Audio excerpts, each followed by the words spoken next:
الرجيم بسم الله الرحمن الرحيم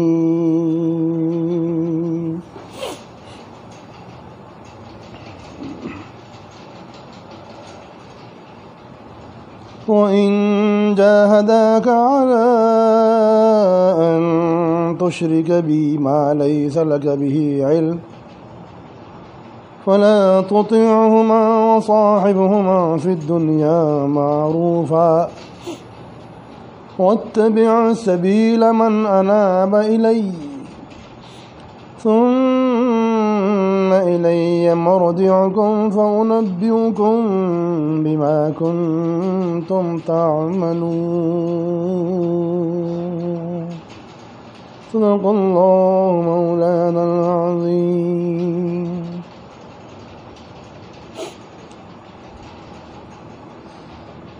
سورہ لقمان کا سلسلہ چل رہا تھا. درمیان میں یہ مبارک ایام کے سلسلے میں کچھ باتیں عرض کی گئی تھیں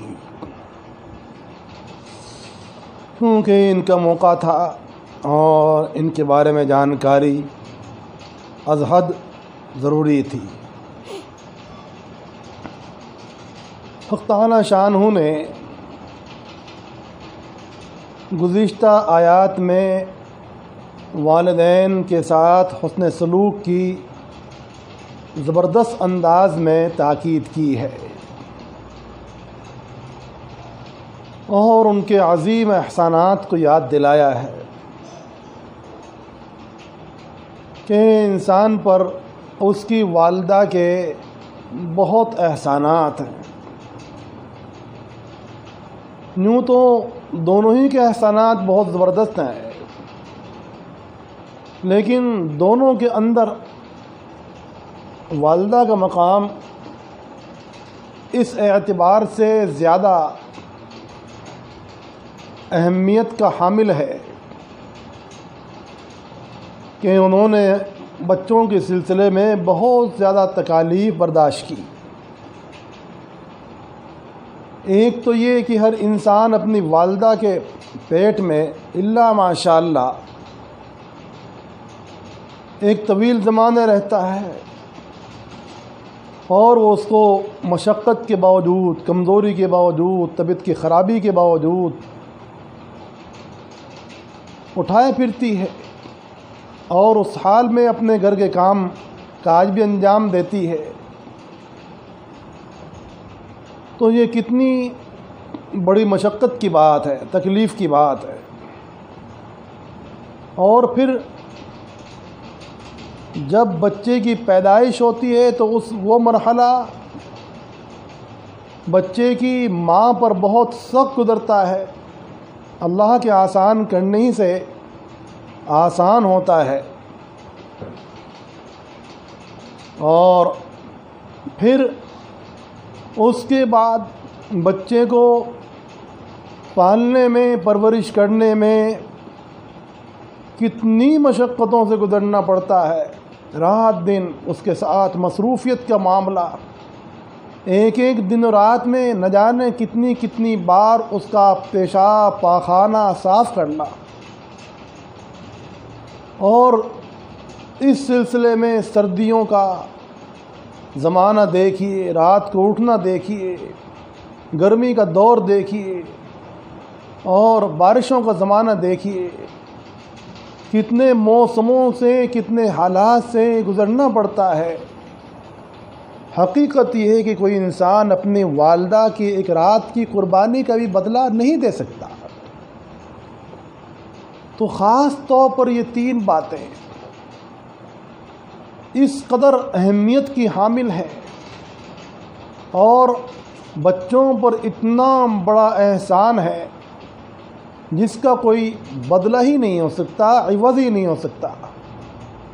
اللہ پاک نے خاص طور پر ان تین احسانات کا یہاں تذکرہ کیا. حملت امہ وہن علی وہن وفصالہ فی عامین، کہ اس کو مشقت کے ساتھ اٹھائے پھری، پھر 2 سال تک اس کو دودھ پلایا اور یہ تمام حالات سے اس کو پالا پڑا، اس لیے ان کے احسانات کہ بہت زیادہ مانے، ان کے ساتھ محبت، ان کی عظمت، ان کی اطاعت میں پیش رہے، یہاں تک کہ اگر والدہ انسان کو اس آواز دیں اور کوئی انسان نماز میں ہو تو نماز کو توڑ کر والدہ کی بات کو سننا انسان پر ضروری ہو جاتا ہے۔ اس کا اتنا بڑا مرتبہ رکھ دیا اللہ پاک نے، معلوم نہیں اس کو کیا ضرورت پیش آ گئی اور کیا بات پیش آ گئی۔ آپ نماز دوبارہ پڑھ سکتے ہو، مگر اس کی وقتی ضرورت اور وقتی تکلیف اور پریشانی کا ہو سکتا ہے کہ کوئی تدارک نہ ہو پائے، علاج نہ ہو پائے اور بھرپائی نہ ہو پائے، اور اس کو کیا ضرورت پیش آ گئی ہو۔ ہے تو والد کا مقام بھی بہت بڑا، رسول پاک علیہ الصلاۃ والسلام نے اسی لیے فرمایا کہ تمہارے والدین تمہارے لیے جنت کا بیچ کا دروازہ ہیں، چاہے تو تم ان کو ضائع کر دو اور چاہے تم ان کی حفاظت کرو، یہ ان کی حیثیت۔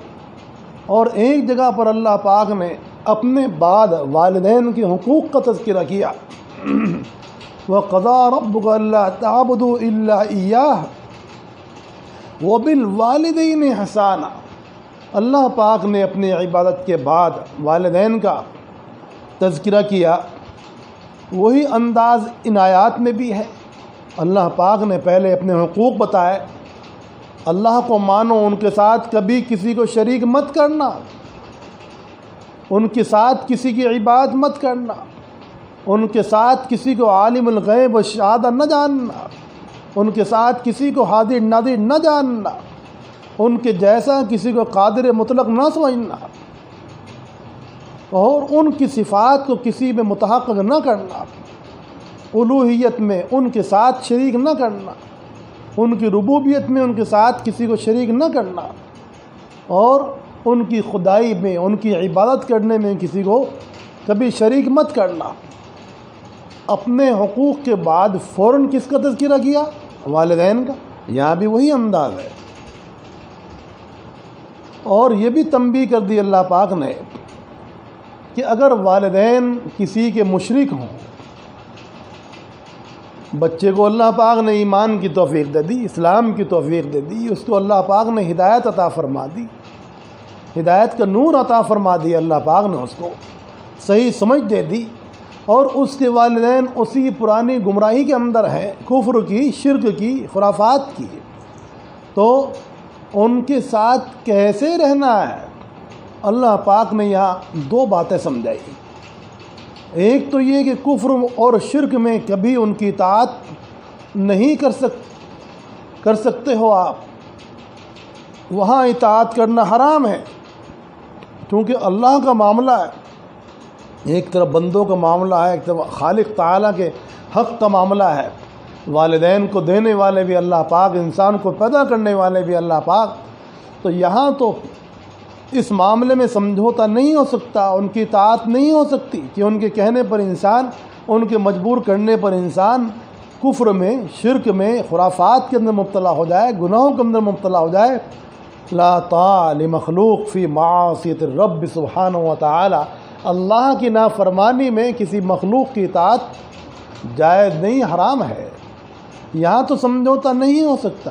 ہاں البتہ ان کے ساتھ ادب سے رہنا، ٹھیک انداز سے رہنا، اچھا سلوک کرنا، جہاں تک ان کے ساتھ اچھا سلوک کرنے کا معاملہ ہے، ان کے ادب کا معاملہ ہے، ان کی خدمت کا معاملہ ہے، ان کو دینے لینے کا معاملہ ہے، ان کی ضروریات کو پورا کرنے کا معاملہ ہے، ان کے پاس جانے آنے کا معاملہ ہے، ان سے تعلق رکھنے کا معاملہ ہے، تو آپ ان ظاہری تعلقات کو نبھاؤ گے اور ان کے ساتھ اچھا سلوک کرتے رہو گے، تاکہ ان کو بھی اللہ کے دین کی طرف رغبت ہو، اور ان کے لیے دعا بھی کرتے رہنا تاکہ وہ دین پر چلنے کے لیے خود بھی تیار ہو جائے۔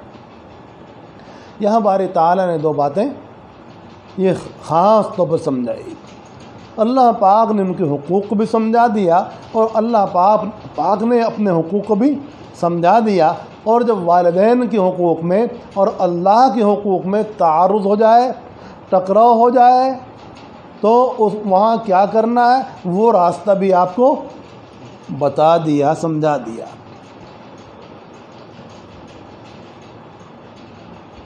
اللہ پاک ہمیں صحیح سمجھ کی توفیق نصیب فرمائے۔ چونکہ ایسے واقعات پیش آئے تھے عہد صحابہ میں کہ وہ خود مسلمان ہو گئے اور ان کے والدین کفر و شرک پر ہی رہے اور وہ ان کو زبردستی کرتے رہے، میں کھانا نہیں کھاؤں گی۔ ایک صحابی کی والدہ نے کہا کہ میں کھانا نہیں کھاؤں گی، اور ہفتہ اسی پر گزر گیا، اور کسی نے کہا میں ایسا کروں گی، میں ایسا کروں گی۔ تو انہوں نے کہا کہ لاکھ تم کچھ بھی کرو، ان باتوں کے اندر تو میں تمہارے نہیں آؤں گا، ہاں اور خدمت سے میں پیچھے نہیں ہٹوں گا آپ کی۔ اللہ پاک نے اس سلسلے میں ان تمام اسلاف کی، صحابہ کرام کی رہنمائی کے لیے یہ فرمایا جس سے سارے دنیا کے انسانوں کو رہنمائی ملتی رہے گی۔ اللہ پاک ہم سب کو عمل کی توفیق نصیب فرمائے۔ الشیطان الرجیم، بسم اللہ الرحمن الرحیم۔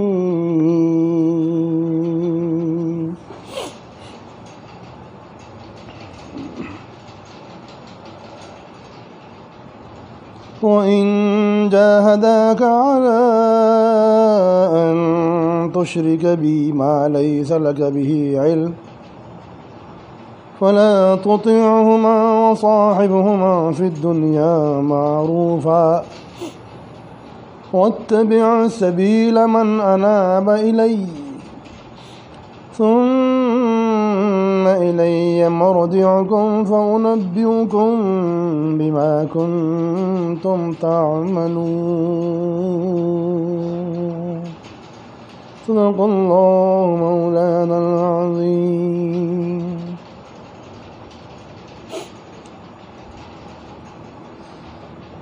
سورہ لقمان کا سلسلہ چل رہا تھا، درمیان میں یہ مبارک ایام کے سلسلے میں کچھ باتیں عرض کی گئی تھی، کیونکہ ان کا موقع تھا اور ان کے بارے میں جانکاری از حد ضروری تھی۔ حق تعالی شانہ نے گزشتہ آیات میں والدین کے ساتھ حسن سلوک کی زبردست انداز میں تاکید کی ہے اور ان کے عظیم احسانات کو یاد دلایا ہے کہ انسان پر اس کی والدہ کے بہت احسانات ہیں۔ یوں تو دونوں ہی کے احسانات بہت زبردست ہیں، لیکن دونوں کے اندر والدہ کا مقام اس اعتبار سے زیادہ اہمیت کا حامل ہے کہ انہوں نے بچوں کے سلسلے میں بہت زیادہ تکالیف برداشت کی۔ ایک تو یہ کہ ہر انسان اپنی والدہ کے پیٹ میں الا ماشاء اللہ ایک طویل زمانے رہتا ہے، اور وہ اس کو مشقت کے باوجود، کمزوری کے باوجود، طبیعت کی خرابی کے باوجود اٹھائے پھرتی ہے اور اس حال میں اپنے گھر کے کام کاج بھی انجام دیتی ہے۔ تو یہ کتنی بڑی مشقت کی بات ہے، تکلیف کی بات ہے۔ اور پھر جب بچے کی پیدائش ہوتی ہے تو وہ مرحلہ بچے کی ماں پر بہت سخت گزرتا ہے، اللہ کے آسان کرنے ہی سے آسان ہوتا ہے۔ اور پھر اس کے بعد بچے کو پالنے میں، پرورش کرنے میں کتنی مشقتوں سے گزرنا پڑتا ہے، رات دن اس کے ساتھ مصروفیت کا معاملہ، ایک ایک دن و رات میں نہ جانے کتنی کتنی بار اس کا پیشاب پاخانہ صاف کرنا، اور اس سلسلے میں سردیوں کا زمانہ دیکھیے، رات کو اٹھنا دیکھیے، گرمی کا دور دیکھیے اور بارشوں کا زمانہ دیکھیے، کتنے موسموں سے، کتنے حالات سے گزرنا پڑتا ہے۔ حقیقت یہ ہے کہ کوئی انسان اپنی والدہ کی ایک رات کی قربانی کا بھی بدلہ نہیں دے سکتا۔ تو خاص طور پر یہ تین باتیں اس قدر اہمیت کی حامل ہیں اور بچوں پر اتنا بڑا احسان ہے جس کا کوئی بدلہ ہی نہیں ہو سکتا، عوض ہی نہیں ہو سکتا۔ اللہ پاک نے خاص طور پر ان تین احسانات کا یہاں تذکرہ کیا۔ حملت امہ وہن علی وہن وفصالہ فی عامین، کہ اس کو مشقت کے ساتھ اٹھائے پھری، پھر 2 سال تک اس کو دودھ پلایا اور یہ تمام حالات سے اس کو پالا پڑا۔ اس لیے ان کے احسانات جو بہت زیادہ مانے، ان کے ساتھ محبت، ان کی عظمت، ان کی اطاعت میں پیش پیش رہے، یہاں تک کہ اگر والدہ انسان کو اس آواز دیں اور کوئی انسان نماز میں ہو